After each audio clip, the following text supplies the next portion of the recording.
So this is the first of the BI and Other Stories video series. This one's called BI Boundaries, and I have the absolute pleasure of interviewing Julia Graham, CEO of Airmic, which is the Association of Risk and Insurance Managers in Industry and Commerce. When I first met Julia, she was president of FIRMA, which is the Federation of European Risk Management Associations. So I will now let Julia into this call, and she will join us shortly.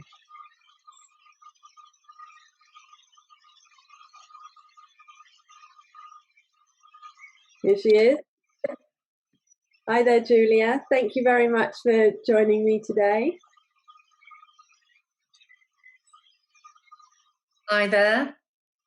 I've just done a very brief introduction to you as CEO of Airmic, but actually congratulations are in order because that is a new role that you've taken on. You've been involved with the organisation for some time in various other roles, but congratulations on taking the lead. Well, thank you very much indeed. I really appreciate that, and I'm looking forward to the challenges that lay ahead, but very excited about it too. Absolutely. I was just saying that this video series is just interviewing various people that I've met along the way, which will have thoughts and insights into business interruption, which will be of interest, I think, to anyone in the industry. This is sort of bite-sized BI, so what we're trying to do is keep it relatively short, but as you know, we could talk all day on the topic of business interruption, but I've got two main questions that I want to pose to you, and we'll discuss those if that's okay. Absolutely, far away. So the first one is actually taking us back a few years. Airmic launched a survey back in 2015, which we were involved in, and it was on property damage business interruption policies. And the findings weren't necessarily a surprise because only a small percentage of risk managers actually felt confident in the business interruption values, their indemnity period, or their cover for supply chain risk. The recent FCA test case is pushing those BI boundaries a bit to a certain extent, but it has been trying to get clarity and cover. What do you think risk managers and insurance managers and actually the industry can do to help try and get certainty in cover? Well, that's a great question, Caroline, and I think there's a number of things that they can do. First of all, I'd probably start with relationships between the risk professional, particularly with their brokers and their insurers. I think the FCA were very clear to say that one of the first places an insured should go would be to their broker to take advice. And I think one of the things that perhaps could be improved upon too, in addition to doing that, is to grow the relationship with insurers as well. I think in recent years, the relationship between client and insurer has been via the broker. But I think brokers with courage and who are developing their client relationship should encourage direct contact with insurers as well. And I think that tripartite relationship is going to be very, very powerful. I think the second thing, and we're doing something about this at Airmic, is education. There is a less of an understanding on business interruption than I think we would like to see. And we're actually in the process at the moment of writing a guide on business interruption. You know, it's not that many years ago when BI was considered as something tagged on to the back of a property policy. But they've become such sophisticated covers in their own rights these days that we think the time has come to do a little bit more focus on what business interruption is, and particularly issues like intangible BI. Knowing your peers inside your organisation is also something I think risk professionals can do. You know, get to know the people who are in procurement, get to know the people who are in business continuity. And if you as a risk or insurance professional don't actually have the ownership of the risk management function. And that is a subject we could talk about on another day, about how closely risk and insurance functions should work together. If you don't already forge a relationship with the risk management team, because all of these peers inside your organization will have a brilliant understanding of supply chain and of issues that could affect your business interruption cover and the scope of protection that you need. If you're going to do scenario management, and I would suggest that that's much better done before a problem than after it. Sounds obvious, but I think a lot of organisations only reach for this subject when they hear there's a problem. Do rehearsals and look at scenarios well in advance, and all those stakeholders, insurers, brokers, and your own peers, involve them all. This is a team exercise, and I think BI and organising the scope of cover and what you might arrange lends itself really well to that particular process. I know that before coronavirus and lockdown, I was in your offices and we were speaking about the sort of let's pretend you have a loss and going through that process, as you said, but also taking it through to the calculation, the actual calculation. Yes. I'm an accountant, so I always come back to numbers, but it's important, and it's then those figures are really useful for the other members of the team. So you're talking to procurement but also business continuity people, because they've been doing this work for so long without necessarily being able to test all the efforts that they've put in. Mm. But by calculating the maximum loss and then the mitigated loss, suddenly you quantify the benefit of everything that they're doing. So they very much appreciate that. But we were saying about I always say I'd much rather be sitting around playing Let's Pretend, having a cup of tea, rather than discovering issues actually post loss. So it's something that I've done in the past, and we do it at meeting before. I think really that sort of stress testing, Caroline, is incredibly important. I think you're absolutely right. And I've been amazed that when companies set their cover and you ask them, have you talked to these peers, the number of people that still say no. But you can't stress test the figures unless you do that. So I completely agree with you.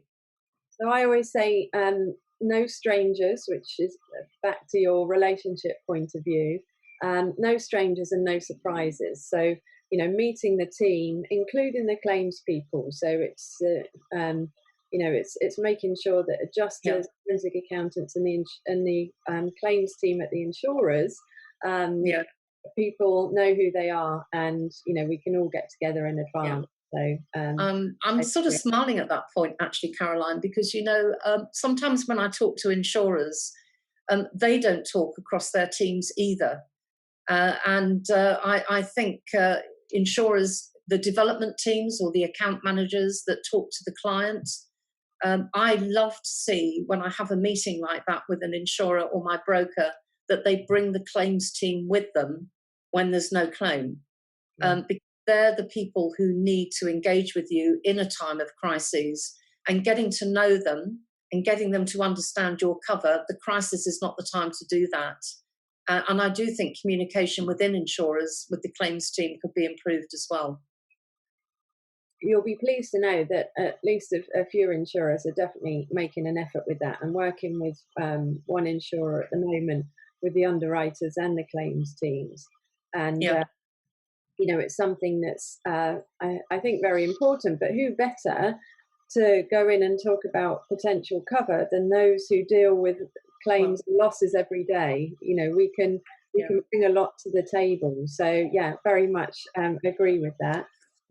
Well, I would say actually you're not buying a policy, you're buying the ability and willingness to pay a claim.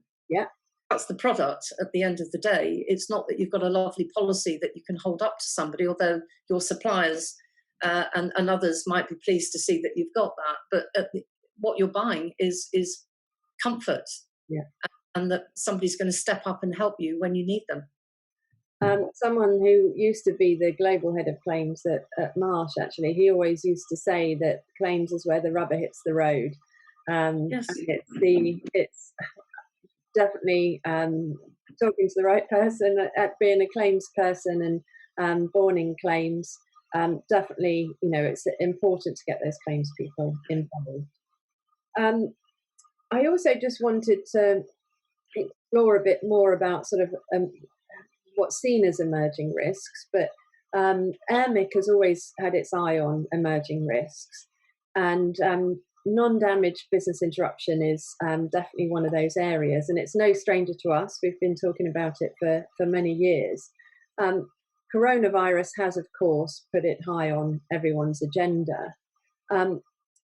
Many years ago, there was a sort of call for innovation in this area, that we may have been quoted in an article together in relation to this. Can you see that we're any closer to innovation in BI? I hope we are. I see a couple of things happening. First of all, only today I've been debating with somebody that very subject of emerging risks, because it's still relatively immature as a concept in the risk world. We all think we know what emerging risks are, but actually when you look for the books to tell you what it is, you'll have to look long and hard, because the knowledge out there is, it does exist, but it's not commonly understood. But really emerging risks, new things or things about, but they change shape like an amoeba. You do need innovative solutions to deal with these types of risks. And I am seeing a change in innovation from people thinking around the edges of innovation to really coming up with some innovative ideas and solutions. Certainly, I've seen increased use of captives and using them to incubate data for emerging risks, and that's still happening. I'm seeing a development in some covers. Am I seeing yet true or risk policies? Not much, I would add. But I do think people are testing the water to extensions. But the key thing is test it and on a basis that people understand what you're doing. I think one of the problems of the events around the FCA test case is that there were a lot of clients out there, and some of their brokers and insurers, I add, who didn't really fully understand what it was that they were dealing with. And it comes back to that education process again for all the stakeholders. But are we at the stage where maybe the cure-all for that is all risks? I mean, maybe you have a view on that, Caroline, which is clearer than mine, but I don't think we're there yet. No, I think in the past we've, as an industry, suffered from lack of data in this area. So we are in a position, or you're in demand. We are. I'm sorry. No, that's right. We are. We've been in a position where we've had a lack of data, so we haven't got the claims data on which to base this on. How do you know if insurance is value for money if you haven't had a loss, or if you haven't done your exposure calculations? And as you say, captives were quite useful for these sort of risks to try and gather that data. But yeah, pricing has been an issue in the past, and some of these policies have been available for some time. But I suppose the ones that I'd worked with in the past, they're specialist non-damage BI policies. They're not covering everything, but looking at specialist non-damage risks. They all excluded pandemic. So, we are in a position where, to be fair to property damage business interruption policies, they were never designed to take these sort of non-damage risks. And that's where there's a lack of clarity, I think, and people weren't necessarily sure because, some of these extension clauses have crept in without people properly understanding them, and that's necessarily on both sides. I think part of it is a perception, because even the property damage policies are called all risks policies, but of course they're not. It's all damage risks. And to the outside world, they see all risks and think that that's the case. But, baby steps. I think as we gather data and gather information on all of these, we can start to establish cover for some of them. But it's been an interesting time, and I think, as you said earlier, BI is slightly separating itself from property damage.